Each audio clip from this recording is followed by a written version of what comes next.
네, 안녕하세요. 여러분들의 구독과 좋아요로 이 채널이 유지되고 있습니다. 네, 영상 속도는 1.5배를 추천드리는 바이고요. 항상 구독자님, 멤버십 회원님들에게 감사하다라고 말씀을 드리면서 제 본 영상은 추세 기반형 투자 분석 영상이기 때문에 참고만 해두시길 바라겠습니다. 네, 이번에 관련 썸네일 내용처럼 X데이 이제 일주일밖에 안 남았습니다. 아무래도 이제 미국의 이 가장 큰 경제에 미치는 영향이 매우 크다 보니까 아무래도 이게 비트코인에 미치는 영향도 피해갈 수는 없을 것 같아서 그 내용 위주로 좀 준비를 해봤고요. 그 다음에 또 여러가지 이슈들도 같이 한번 다뤄보았기 때문에 재밌게 잘 봐주시길 바라겠습니다. 이번에 나스닥도 여전히 잠깐 쉬어가고 있는 모습을 볼 수가 있었는데요. 조정은 생각보다 많이 나오지 않았습니다. 그 이유는 아무래도 이번에 엔비디아가 어느 정도 실적이 좀 선방을 해줌으로써 오히려 AI 쪽에 따른 힘이 좀 쏠리고 있는 실정이 좀 나왔고요. 요즘은 AI가 계속 대세이기 때문에 AI 쪽에 따른 민코인들도 어느 정도 또 영향을 받을 수가 있다라고 볼 수가 있습니다. 비트코인도 여전히 지금 계속 약세를 보여주고 있는데요. 기억을 해 두셨던 분들은 아마 아시겠지만 대부분 거래소 오픈 이 시점이 좀 가까워지고 나면 자연스럽게 조정폭이 조금 더 나올 수밖에 없습니다. 왜 그럴까요? 반대로 거기에 칩을 공급을 해 주어야 되니까 공매도를 좀 때리면서 저렴하게 개수를 늘릴 수 있어서 그 개수 늘렸던 걸 공급을 하려고 하는 그런 세력도 존재하기 때문입니다. 그렇기 때문에 거래소 오픈 시점 이후에도 중요하고 이전에도 중요하는데 이전 이후에 미치는 영향 강도가 매우 심해진다더라. 그리고 여러가지 금융적인 이슈들 있죠. 부채 한도 협상안, 금리 등등 있겠는데요. 이것으로 인해서 이제 요즘 여러분들이 이제 생각하는 게 지금이면 이제 살만하지 않겠냐. 물론 살만한 가격대이기도 하지만 제가 원하는 가격대에 아직은 좀 안 왔기 때문에 저는 조금 더 기다렸다가 매입할 생각을 갖고 있기 때문에 조금 참고해 두시길 바라겠고요. 여전히 이런 불확실성으로 인해서 달러에 따른 신뢰도 부분에 따른 USDC가 생각보다 잘 방어를 못 해주고 있는 실정을 볼 수가 있습니다. 계속 자금이 어떻게 보면 기존에 있었던 테더 쪽으로 더 쏠리는 현상이 많이 나와주고 있다는 걸 볼 수가 있겠고요. 반면에 이제 바이낸스 USDC도 마찬가지로 많이 빠져나가고 있는데 오히려 이게 비트코인 쪽으로 안 가고 이제 테더 쪽으로 가고 있다라는 게 특징적인 요소입니다. 오히려 테더가 이번에 방어가 좀 잘 되어가고 있다라는 건 어떻게 또 해결을 볼 수가 있냐면 지금 달러에 있는 비중과 국채 비중이 워낙 높죠. 그러면 테더에 있는 가치도 어느 정도는 훼손이 될 수밖에 없습니다.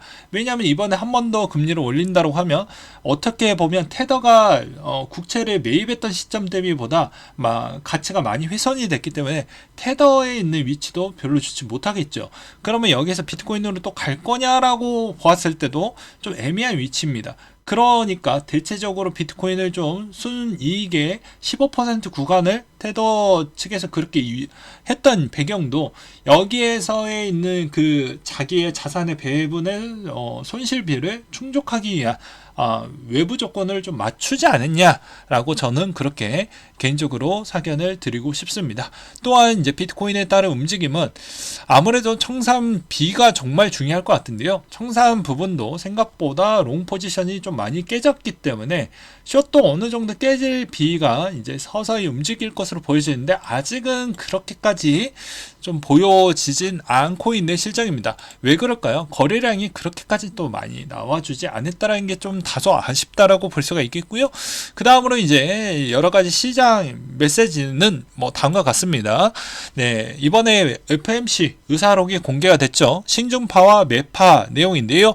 아직 금리 인상 필요성이 이제 덜 확실하다라는 사람들에 따른 메시지가 워낙 또 높아졌고 반면에 아직도 좀 더 올려야 된다라는 이야기가 있는데 개인적인 사견으로는 이렇습니다. 아무래도 이제 중소형 은행들에 따른 위기가 어떻게 보면 중대형 위기까지도 계속 이어나갈 수가 있는데, JP모건이 왜 지금 시점에서 FRC를 샀던 배경을 저는 추론을 해서 분석을 했죠.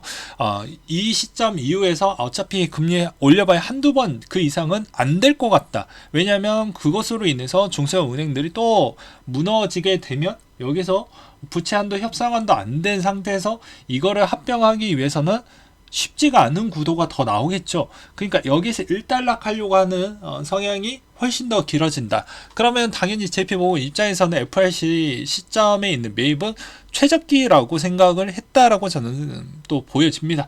또한 이제 그 부담률, 중소은행들에 따른 부담률도 여전히 높은 부분이 또 될 것 같고요. 그리고 또한 물가 대비 이제 금리가 이제 크로스돼서 넘어가는 그 가장 이상적인 시점이 왔기 때문입니다. 그래서 물가 대비를 비교를 하면 이제 4.9% 저번 달 CPI 4.9% 정도 나왔기 때문에 그 상당히 이제 좀 상징적인 부분이 있겠고요.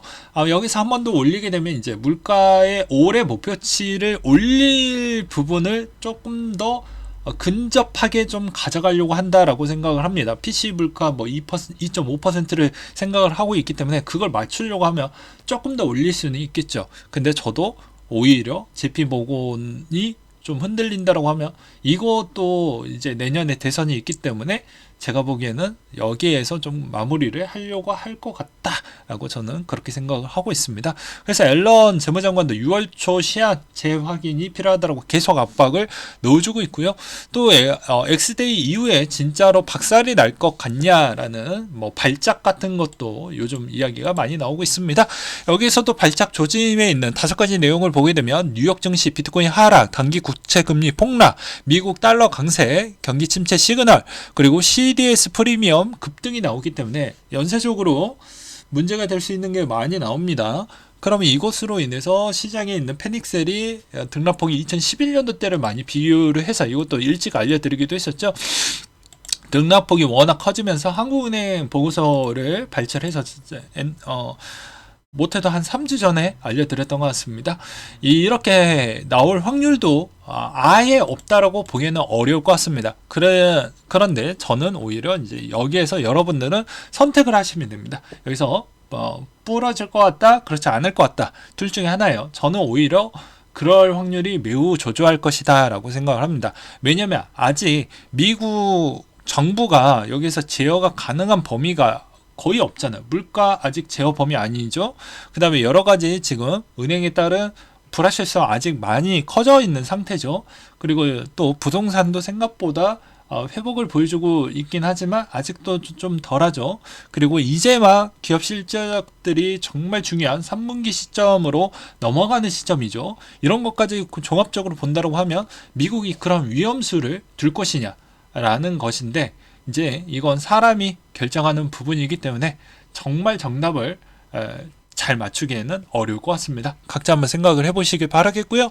그 다음에 이제 피치도 마찬가지로 그런 이야기가 나왔습니다. 아무래도 뭐 좋게 끝날 것 같다라는 이야기를 좀 해주고 있는데요. 뭐 좀 봐야 되겠죠. 그 다음으로 이제 바이낸스 빡빡이 형이 이런 이야기를 하기도 했습니다. CCTV에서 암호화폐 방송을 좀 했다라고 하는데요. 원래 이런 내용 나오면 불장이었죠. 근데 오히려 강세장이 아직도 안 나오고 있다는 거, 여전히 미국에 있는 자산군으로 되어져 있는 스테이블코인에 따른 문제점이 더욱더 커질 수 있냐라는 그런 분위기가 고조되면서 좀 가는 것 같기도 합니다. 그래서 이런 것도 좀 볼 필요성이 있겠고, 좌측에 있는 내용은 왜 준비했냐면 그냥 상식으로 알려드리려고 준비를 했습니다.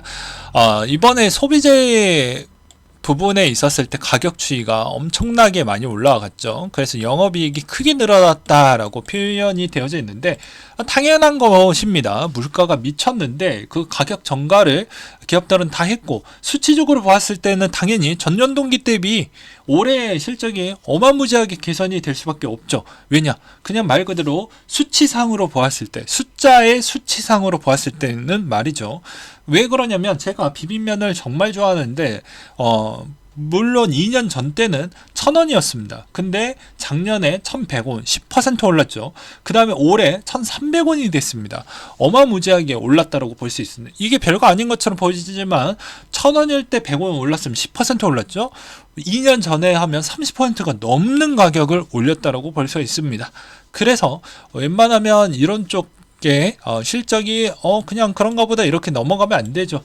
대부분 저쪽에 있는 필수 소비재 쪽에 있는 실적은 사상 최대치까지 나오는 건 당연하다라고 볼 수가 있게 되겠습니다. 또 저렇게 물가가 계속 올랐기 때문에 한국에 있는 식품 쪽도 좀 발췌해서 보면 좀 도움이 되겠죠. 미국은 그 전에 사재기가 좀 있었고요. 그 다음으로 재미로 보는 부처님 오신 날 때 어떤 트렌드가 있었는지 좀 보도록 하겠습니다. 21, 22, 23 시즌 이제 얼마 남지 않았죠. 지금의 분위기로 보게 되면 약세가 조금 더 많았다는 걸 알 수가 있습니다. 그렇기 때문에 오히려 이번에도 마찬가지로 약세가 조금 더 있지 않겠냐라는 의견들이 좀 있었고요.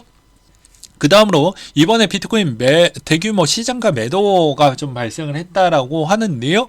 아무래도 이제 거래량이 이렇게까지 많이 줄어들었을 때 누군가가 조금만 더 물량을 세게 던지면 그쪽으로 방향성이 딱 잡혀지는 좀 안타까운 현상이라고 볼 수가 있겠고, 그 다음으로 코인베이스 소식으로 베이스 메인넷 출시가 5가지 조건을 충족을 해야 된다. 그리고 현재 2가지가 완료가 되었다고 합니다. 테스트 네트워크에서 이번에 레골리스 하드포크 성공적인 완료 부분이 있고요. 이건 완료가 됐습니다. 그리고 OP랩스 팀과 성공적으로 인프라 검토 수행이 좀 되었다라고 하니까 이것도 완료가 됐다라고 하고요. 옵티미즘에 있는 부분은 아직 좀 덜하고, 그 다음에 뭐 4번, 5번도 마찬가지로 이제 좀 하고 있다라고 합니다.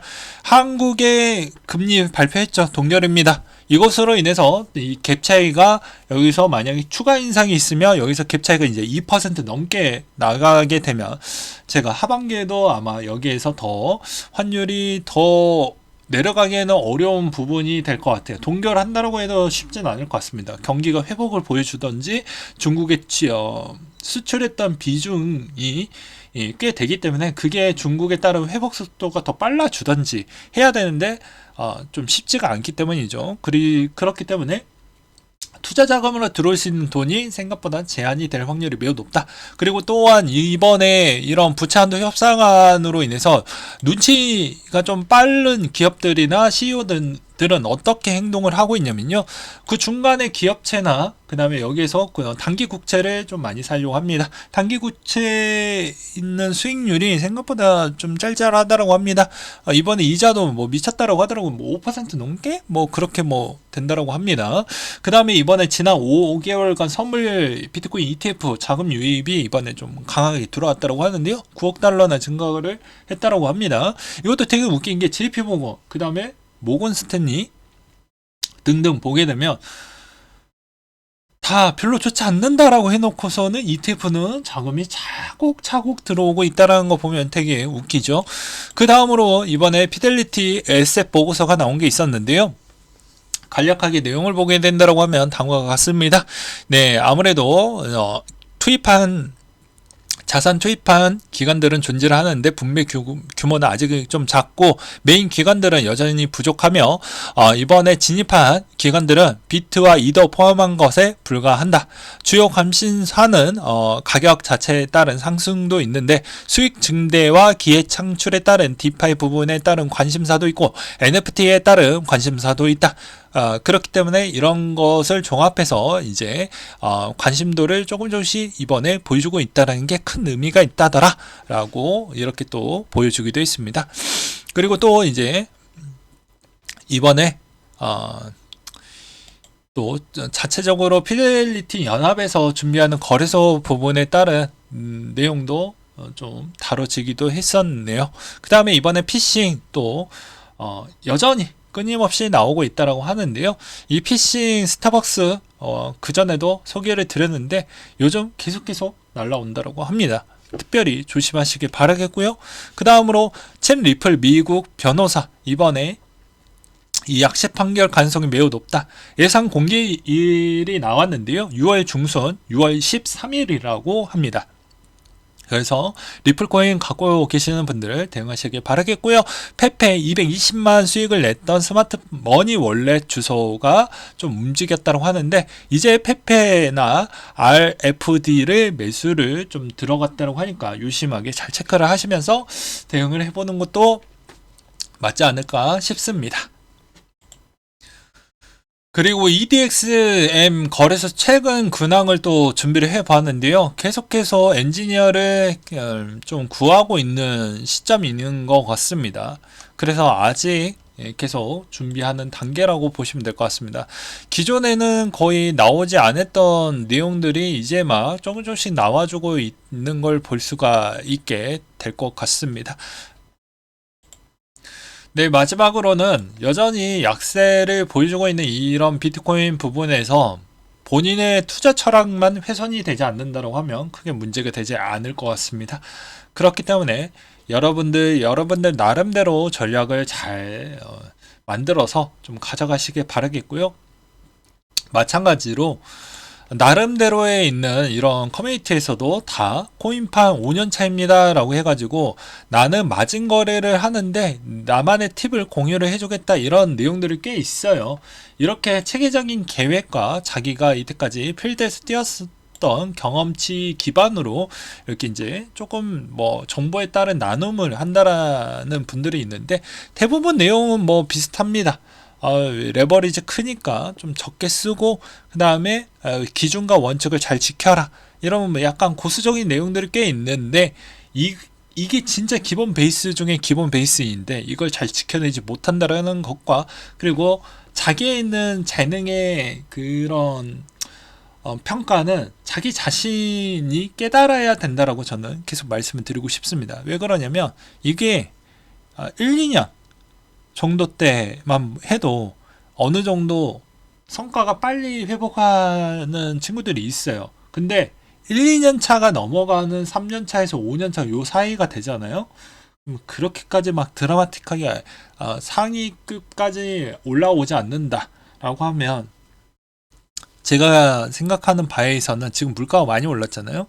그런 것까지 고려를 했었을 때는 여러분들에게 추천하고 싶은 건 그렇습니다. 다음과 같습니다. 이것도 또한 직업군이고 내 사활을 걸어야지 좀 성과가 나오는 직군 중에 하나라는 걸 절대 잊지 말아야 됩니다. 왜냐하면 우리 유튜브에서도 맨날 뭐 자영업자 뭐 스토리나 뭐 그런 거 영상 보시는 분들도 아시겠지만 그분들 보면 다 단점이 많이 보이잖아요. 뭐 백종원의 골목식당 같은 거 보면 우리 뭐 겉으로 TV에서 맨날 삼자 입장에서 보았을 때 맨날 손가락질하고 웃으면서 보지만 반면으로 본다라고 하면 그 사람들도 나름 노력을 하긴 했지만 이렇게 영혼을 갈아가면서 보았던 그런 게 없습니다. 또한 재능이 안 맞을 수 있죠. 그러니까 마찬가지로 제가 이런 걸 보여드리는 건 트레이딩을 하지 말라는 게 아닙니다. 하더라도 자기 객관화되어져 있는 형태로 좀 하는 걸 하고 목표와 계획에 있는 성과가 안 나오면 이제 이걸 좀 변화를 주어야 됩니다. 투자 스타일도 변화가 필요해요. 내 시간과 그다음에 체력과 그다음에 여러 가지 이 돈보다 조금 더 높은 가치관 같은 걸 고려를 하면서 투자에 임하셔야 됩니다. 네. 여기 직군에 있는 매력도 있지만 인생에 있었을 때 이거 말고도 정말 다른 관점으로 더 많은 걸 또 행복을 추구할 수 있는 게 더 많기 때문이죠.